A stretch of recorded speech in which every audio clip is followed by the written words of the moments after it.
ir viendo cómo funcionan los equipos para adquisición de imágenes a partir de señales radiactivas. Voy a recordar rápidamente los principios de funcionamiento hasta el sistema de registro, desde la emisión de fotones del paciente, para que quede más claro los temas que vamos a ver más adelante. Recuerdan, al paciente le vamos a suministrar por vía oral, por vía intravenosa o por vía respirada el radiofármaco. El radiofármaco se fija en el órgano bajo estudio, el metabolismo que hace el fármaco, y el radioisótopo, que ya se está desintegrando, al desintegrarse, emite radiación gamma. La radiación gamma, recuerden ustedes, es una radiación electromagnética que está más allá del rango de frecuencias de rayos X. Entonces su poder de penetración en el cuerpo es mayor que el de los rayos X. Al suministrarle el radiofármaco y fijarse en el órgano, emite radiación gamma en todas direcciones, pero a nosotros nada más nos interesa, para hacer el estudio, captar la radiación que emite en una sola dirección para obtener la imagen de ese órgano y la imagen del funcionamiento de ese órgano. Recuerdan ustedes que los equipos de medicina nuclear dan imágenes funcionales. Entonces, la radiación gamma captada desde un ángulo entra al colimador, y el colimador rechaza la otra radiación gamma que se genera hacia otros lugares. Y después del colimador tenemos el cristal de centelleo, que es generalmente el cloruro de sodio, y el cristal de centelleo produce, al incidir un fotón gamma en el cristal, produce un pequeño centelleo luminoso. Entonces ya aquí tenemos radiación electromagnética dentro del rango de la luz visible. Después vendría el funcionamiento del tubo fotomultiplicador. El cristal de centelleo emite centelleos luminosos, y por cada fotón luminoso que incide sobre el fotocátodo del tubo fotomultiplicador, se liberan de 4 a 5 electrones libres, electrones que serían los electrones primarios. Como el tubo fotomultiplicador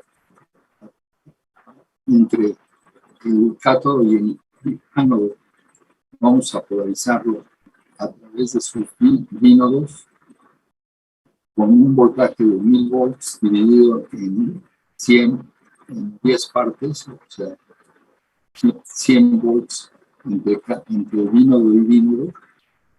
Entonces, los electrones primarios que fueron liberados por el fotocátodo, al incidir al ser acelerados, ganan cierta energía. Entonces, al incidir en el primer dínodo, se liberan de 3 a 4 electrones secundarios. Este proceso se va multiplicando, y contando con 10 dínodos, se puede alcanzar el arribo de carga al ánodo cerca de millones de electrones. Cada electrón tiene su carga eléctrica, entonces el arribo de carga eléctrica en el ánodo de esos millones de electrones es descargado en el condensador del amplificador del ánodo y ahí se genera un pulso de voltaje. Ese pulso de voltaje tiene una altura, una amplitud que es directamente proporcional a la energía del fotón gamma que incidió en el cristal. Entonces, para seleccionar los fotones gamma que le inyectamos al paciente y que pasamos por todo este proceso y rechazar los fotones gamma de otros radioisótopos que estén en el laboratorio o que hayan provenido por efecto Compton de otro lugar del estudio del paciente. Entonces, tenemos que utilizar un analizador de altura de pulsos. El analizador de altura de pulsos, lo que vamos a continuar viendo ahorita,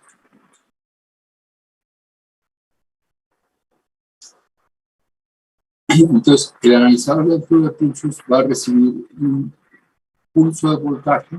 Ese pulso de voltaje es el que se presenta en el ánodo del fotomultiplicador cuando arriba de la carga de los millones de electrones con la carga. Se suma esa carga elíptica. Entonces, a la altura del circuito analizador de altura de pulso, vamos a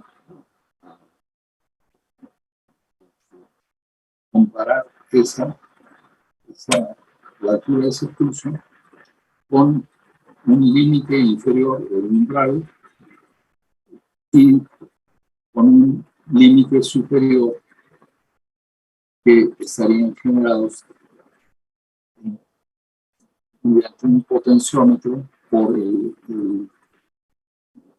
médico de medicina, especialista en medicina nuclear, y el límite superior también lo generaría.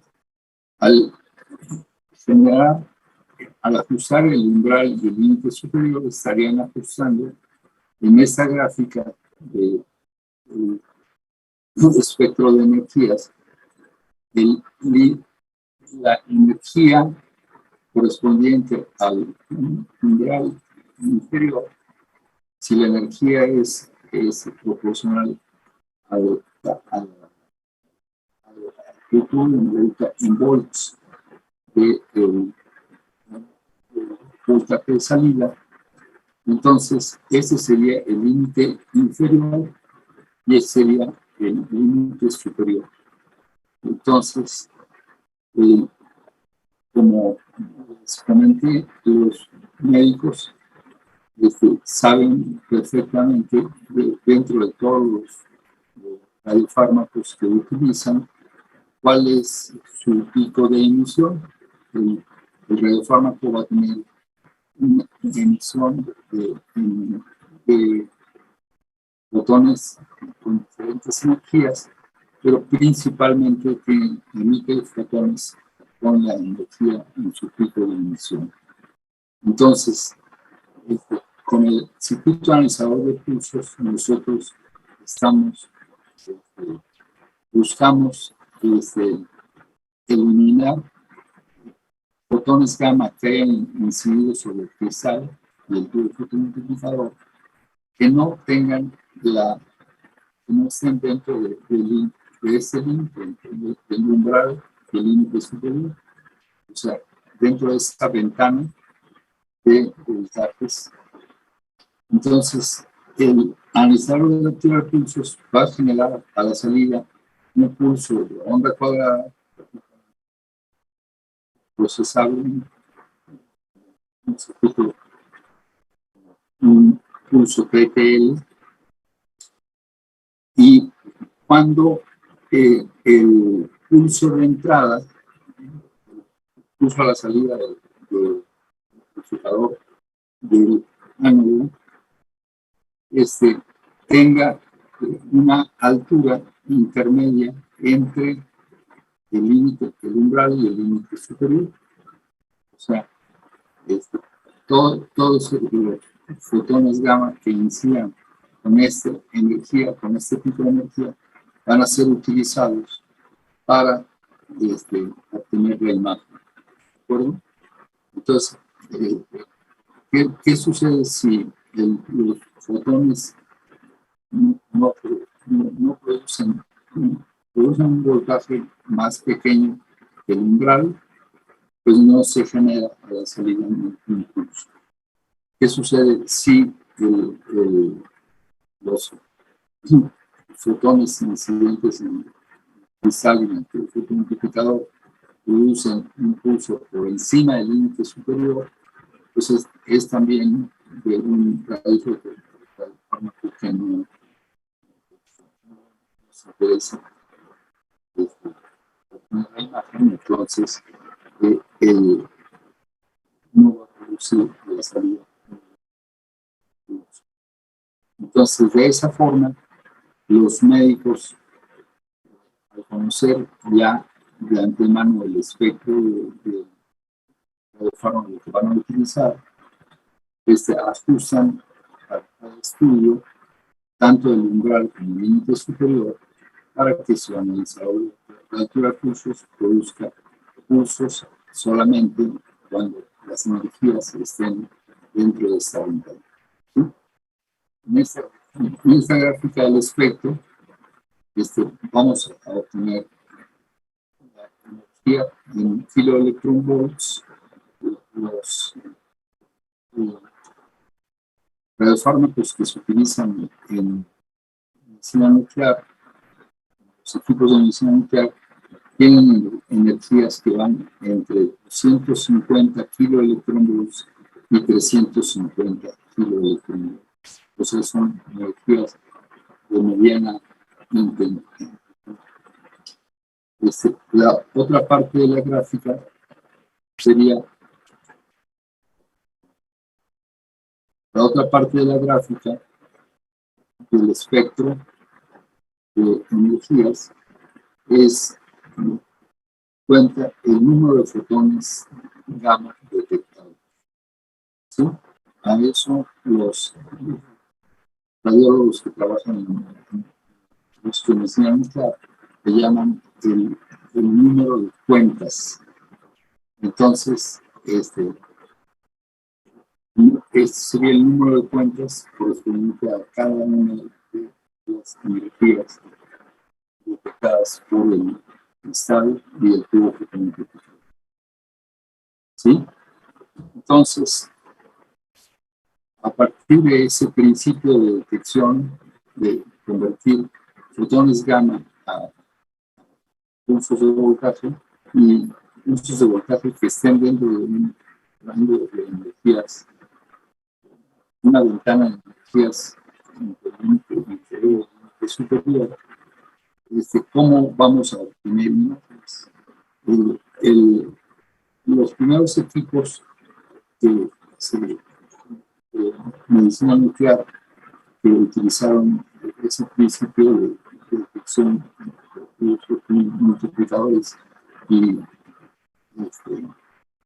avanzadores de pulso fueron las cámaras de centelleo. En la cámara de centelleo vamos a tener un cristal, primero un colimador circular de un diámetro de aproximadamente 30 centímetros de 12 pulgadas, y después de ese colimador tendría el cristal de centelleo, también es un disco circular sección circular, que entre más delgado sea, mejor resolución van a tener las imágenes, porque eh, si es ese disco de cristal de centelleo es muy grueso, entonces detecta más fotones, pero se corre el riesgo de perder resolución. Entonces, el cristal, entre más delgado sea, mejor resolución y peor sensibilidad. Entre más grueso sea, peor sensibilidad, mejor sensibilidad y peor resolución. ¿Sí? Como recuerdan ustedes, les comenté todos los equipos para poner imágenes, esos parámetros de resolución y sensibilidad compiten entre sí, ¿no? Ser uno mejor y otro.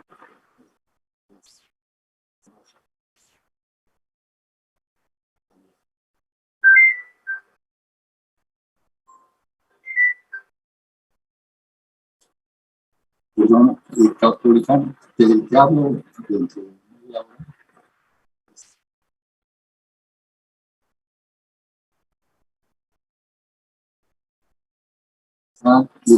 Pues tiene su teléfono, ¿no? Ah, ok. Bueno, es que hoy estoy dando clase, pero yo le hablo. Claro que sí, muy bien. Anda, perdón. Entonces, estamos en cómo funciona el primer instrumento para obtener imágenes por medición nuclear, utilizando ese principio de todo fotomultiplicador que sale con. Entonces, en ese disco de cristal, va encima del colimador.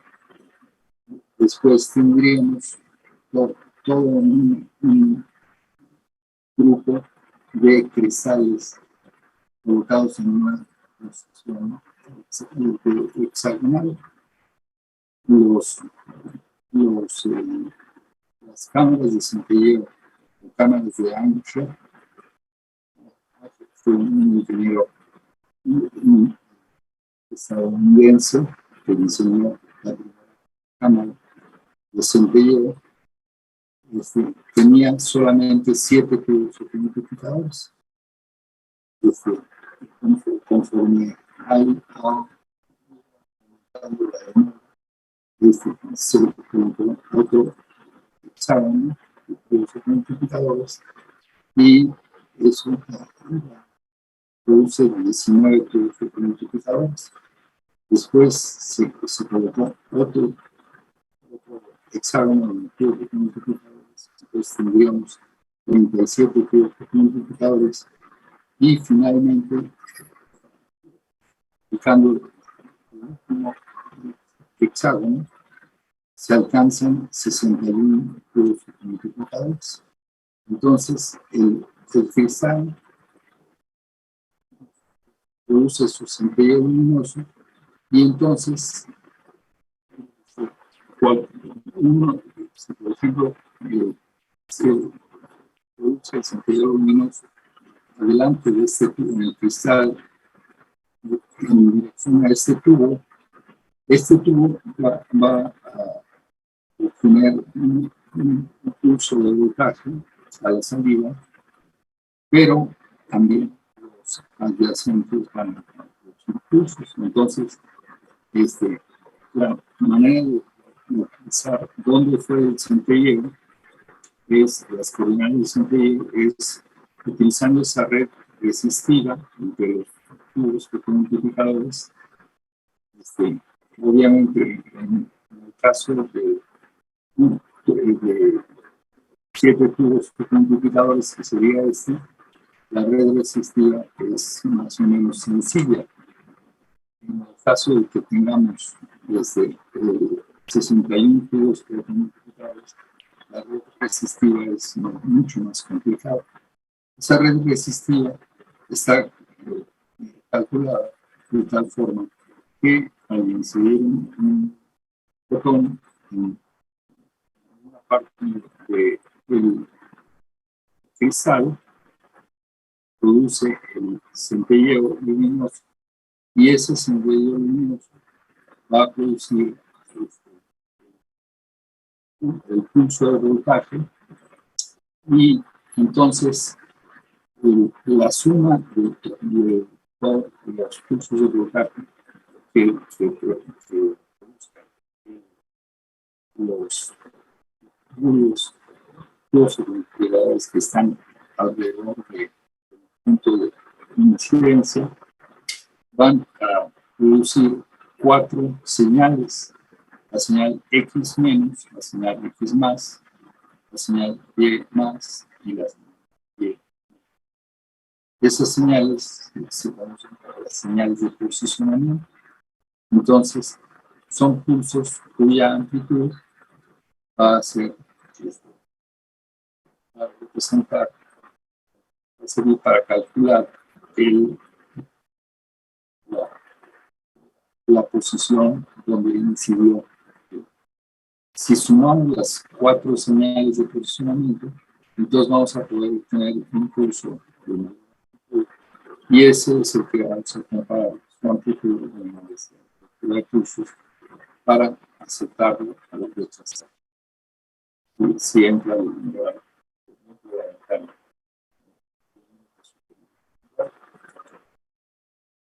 entonces, las señales de posicionamiento, el punto de incidencia en el eje de coordenadas que dice cualquier fotón gamma va a estar dado por una constante multiplicada por X más menos X menos entre la suma de las 4 señales de posicionamiento. En el caso del eje Y, la posición Y sería una constante por Y más menos Y menos entre la suma de las 4. Entonces, K sería una constante que nos permite. Entonces, la cámara de centelleo de esa manera produce con esas 4 señales de posición. Es posible en la pantalla de los rayos catódicos presentar el punto, una intensidad luminosa en las posiciones calculadas mediante esas fórmulas, y va a aportar a ese punto solamente si la suma de las 4 señales de posicionamiento, después de ser analizada su altura en el observador de pulsos, entra dentro de la detección. Entonces, esa es la forma de generar los. Entonces, con esto se podría obtener una imagen dimensional en 2 planos XY, o sea que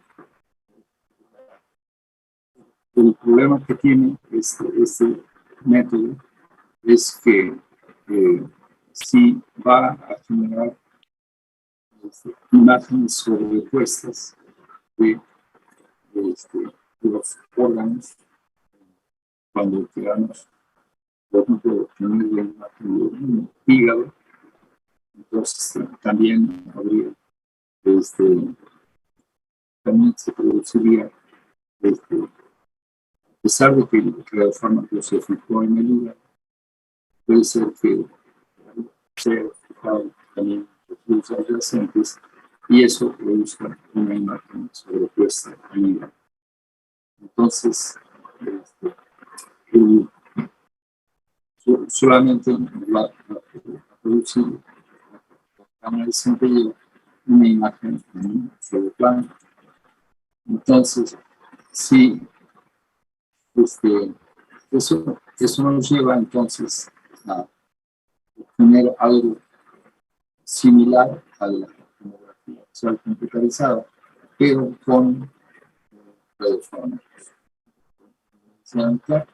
Ese aparato sería el tomógrafo computarizado por emisión de fotón simple, single photon emission computer tomography. Entonces, este tomógrafo de emisión de fotón simple tiene un solo cabezal, pero tiene un movimiento utilizando un gantry, o sea, una estructura que está girando alrededor del cuerpo del paciente, y entonces lo que va a obtener van a ser proyecciones en todas direcciones y utilizando algoritmos similares a los que vimos en tomografía computarizada, pueden obtener la imagen que produce esas proyecciones por medicina nuclear. También los tomógrafos realizados por emisión de fotón simple pueden hacer, en lugar de hacer un giro completamente circular, pueden hacer también un giro más o menos en forma de elipse, y eso va a permitir que estén más cerca del detector de los tubos que tienen detectadores y el cristal de los colimadores más cerca del cuerpo del paciente, y se pueda detectar más fácilmente la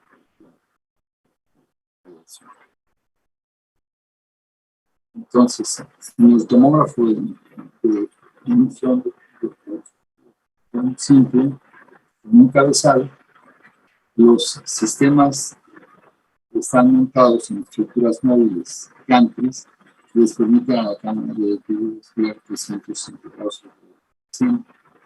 La cámara adquiere una serie de proyecciones a desplazamientos angulares igualmente espaciadas durante su movimiento rotacional. La calidad de la imagen puede mejorarse reduciendo la distancia cámara-paciente, de tal manera que reciban órbitas elípticas y no circulares. La principal ventaja de estos sistemas es eliminar la interferencia producida por la superposición infraplanar. Este último párrafo nos dice, comparando la emisión de imágenes como un tomógrafo de emisión de fotón simple con una cámara de centello simple. La cámara de centello va a producir imágenes en un solo plano, y el tomógrafo computarizado por emisión de fotón simple va a tener imágenes a partir de proyecciones en la vida. Entonces, no hay esa superposición de imágenes que se producen en la cámara de centello. Y finalmente, hay tomógrafos por emisión de fotón simple que utilizan 2 o 3 cabezales, y eso aumenta la sensibilidad. Entonces, este sería un tomógrafo de nuestro paciente. Ese es el gantry, o estructura mecánica que permite hacer el giro de los detectores. Y en esta parte estarían los grupos de tubos de centello, tubos fotoamplificadores, cristal de centello, y pulmonadores para hacer la detección de la radiación del paciente, suministrar el radiofármaco. ¿Sí? Entonces, el uso de más detectores representa una mejoría en la sensibilidad.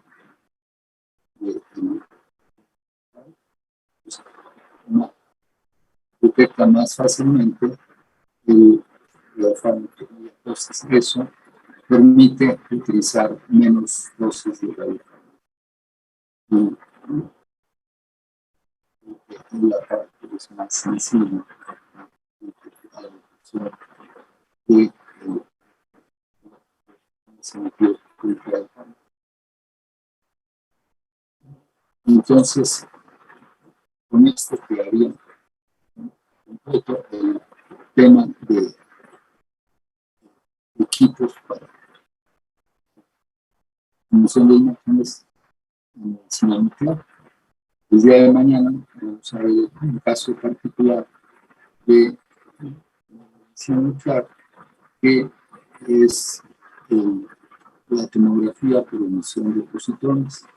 En este caso, el principio de detección va a ser similar, pero el principio de generación de fármacos en el caso de la tomografía por emisión de positrones es totalmente diferente, por eso voy a utilizar mi clase para el principio de tomografía por emisión de positrones. ¿Alguna pregunta? ¿Cómo funciona esto?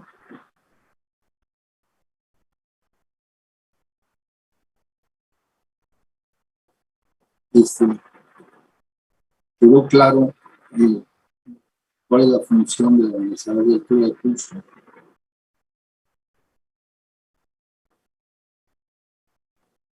El analizador de altura de pulsos es el circuito que van a descargar. Va a ser un circuito que produzca un pulso de onda cuadrada a la salida solamente cuando el pulso de entrada esté dentro de la ventana.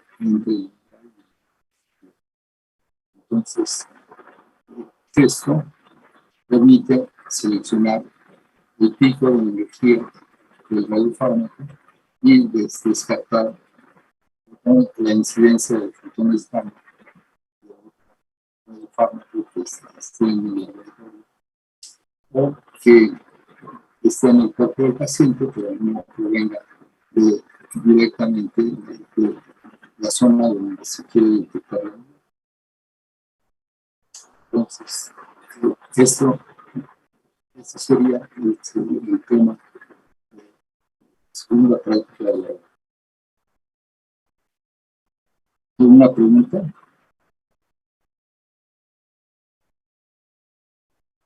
Juan José, Hola, profe, buenas tardes. buenas tardes.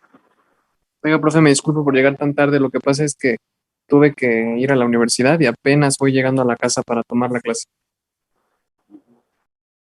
Bueno, pues, entonces, voy a pasar el enviarles el archivo en PDF de este tema y nos veremos mañana. Trata de sí llegar a tiempo. Vamos a ver cómo nos fue la emisión de posiciones.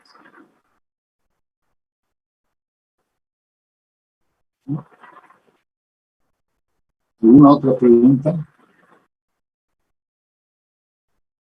No, profesor.